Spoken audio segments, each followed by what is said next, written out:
মানবিক একটি বাংলাদেশ, ইনসাফ ভিত্তিক একটি বাংলাদেশ গড়ে তোলার অন্যতম সিফাহ সালার, বিশ্ব ইসলামী আন্দোলনের অন্যতম নেতা ডক্টর শফিকুর রহমান, আমিরে জামাত, সহকারী সেক্রেটারি জেনারেল মাওলানা এটিএম মাসুম সহ জাতীয় এবং স্থানীয় নেতৃবৃন্দ,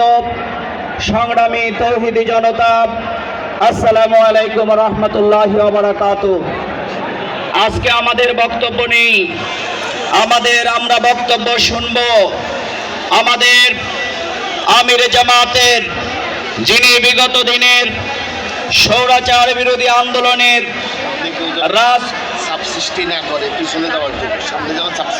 আমাদের ভাইয়েরা একটু আপনারা পেছনের দিকে জায়গা আছে, আপনাদেরকে সামনের দিকে না আসার জন্য অনুরোধ করা হয়েছে। একটি ইনসাফ ভিত্তিক বাংলাদেশ,